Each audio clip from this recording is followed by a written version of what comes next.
Hello, hi there. In this video, what we're going to be doing is we're going to be doing some OET Listening Part A.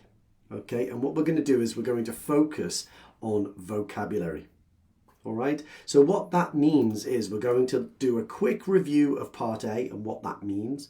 We're going to look at some typical categories of vocabulary. We'll touch on informal and idiomatic language, and we'll have a quick chat about spelling before I try and give you a little bit of useful advice. Okay, so let's just do a quick review of the test itself. Okay, so here what we've got is just the first part of a listening part A. And what usually happens is that the patient will be talking to a specialist or to their GP, and there will be a conversation, a consultation about a patient's situation, about their history, about their symptoms, all of that kind of thing. All right. Now, what you can see here is that we've got a number of gaps. They are gap-fill questions. Okay, so we need to find some vocabulary to go into those spaces.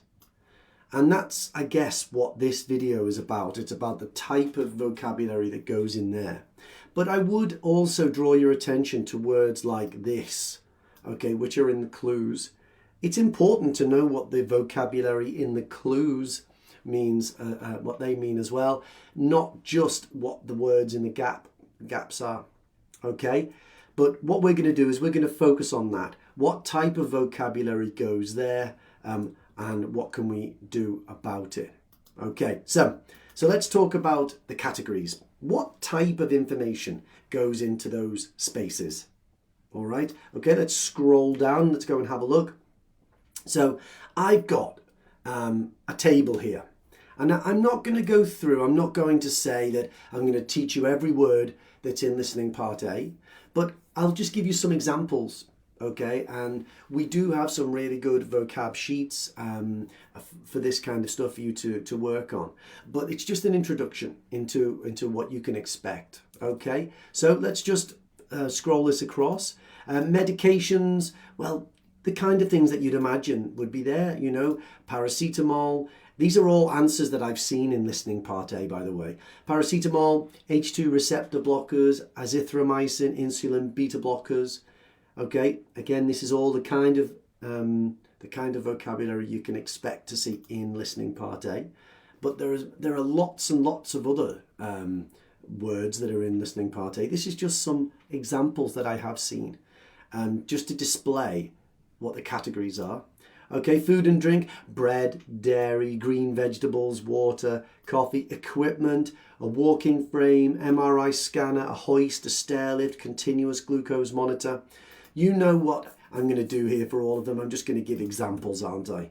Okay, so procedures, biopsy, appendectomy, chest x-ray.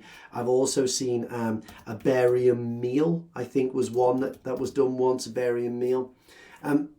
Sensations, feelings, burning sensation, a numb feeling, itchiness, excruciating pain, a tingling feeling. We've got different kinds of symptoms. So we can see medications, food, drink, equipment, procedures, sensations or feelings, symptoms. And we also see things like this: jobs, body parts, treatments, actions, tests, conditions. This is not an exhaustive list. It's not everything that you can expect, but it's a good start. Okay, it's a good start. Again, let's go through different jobs I've seen: factory worker, teacher, IT specialist, train driver, salesman. Body parts, we're going to talk more about this in a moment: ankle, knee, left side, chin, kidney. Treatment, medication, physiotherapy, a cardiac rehabilitation, acupuncture, psychotherapy. So we can see lots of different types. Okay, so what you should be thinking is, this is the kind of vocabulary that I can expect to see in my exam. Okay, this is the kind of thing that I should be prepping for. Okay, so it's good to learn these kinds of things, make a note of them, etc. Okay, so one of the things that I think is difficult about listening part A is that, yes, you do have good categories which can help you anticipate what kind of word is going to go into the answer. But there are other things as well. We've got informal language and idiomatic language that I'd like to talk about. Okay, so in terms of informal, look at these body parts. Okay, look at those body parts. Now, those are words that are not necessarily going to be found in your medical textbooks. But remember that in listening part A, there's always a patient plus a healthcare professional. So healthcare professionals might use technical language, okay, but patients might not. Patients might use informal language. So if you look at these words, maybe you know some of them, maybe you don't. Maybe you've never heard of any before. Well, you have to try and listen to them and then sort of predict how they are spelt. So I think it's a good idea for you to develop this kind of vocabulary before your exam. Okay, so just see if you can match these ones. Okay, what do they match to? Okay, we've got dimple, we've got thigh there. Okay, so the thigh is that top area of the leg, the muscle. We've got nape of the neck, which is this back area of the neck. We've got knuckles going across the top of your hands when you make a fist. You've got waist, you've got big toe, you've got hamstring. Okay, all of these things, they're really, really commonly mentioned in OET, but they're not necessarily words that you've learned in your life so far. Okay, so that's informal body parts. I've also got idiomatic language. Okay, so how about this?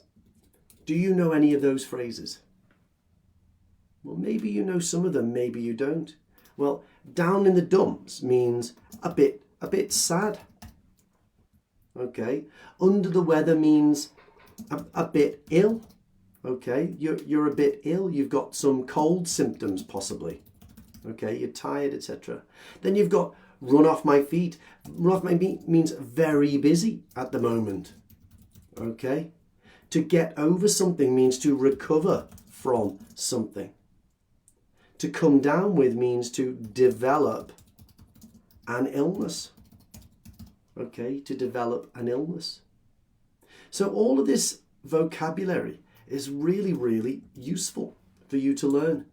And you don't come across it every day, but you will come across it. You will find it in OET. Now, the next thing is spelling. Okay, in terms of spelling, it's true that you don't have to be perfect. Okay, your spelling doesn't have to be perfect. Okay, but it does have to be very good. And I think that a lot of people think, oh, it's okay, we don't have to be perfect. So I can make mistakes. But that's not true. So if we think about words like diarrhea, for instance, that's a difficult word to spell. So if you spelt that a bit wrong, if you get the H or you do, okay, I think that they're probably going to accept that. Okay, but a word like elbow, okay, you shouldn't be getting that wrong. If you spell that, that's not correct, is it? Okay, you should be spelling these words correctly. Another thing that you should do is you shouldn't, when you do things incorrectly, make new words. So I would say this is unacceptable. I'd say that this is acceptable. Okay, but it's all unpredictable. We don't really know. It just depends on the day of the exam, how those examiners are feeling. One thing that people often ask me about is, what if I write leg instead of legs? Or I write legs instead of leg? Well, just imagine the answer is leg and you write legs. Okay, well, that means that both legs are affected, doesn't it? That's what it means. If you say legs, both legs are affected. But what if both legs are not affected? Then that's an error, isn't it? Now you've got the wrong, it seems like a very small spelling error, but now you've given the wrong answer. So it's not a spelling error anymore. It's an error with the actual correctness of the answer. Okay, so what I would say is this. My advice to you is make sure that you read, listen, and watch a lot. Okay?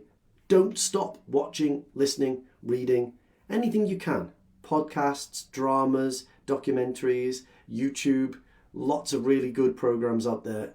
Improve both your idiomatic and informal language as well as your technical language. Okay? Make a note of new vocabulary. Okay? Write it down. Writing helps you to improve your spelling and memorizing things. Revise it. Okay?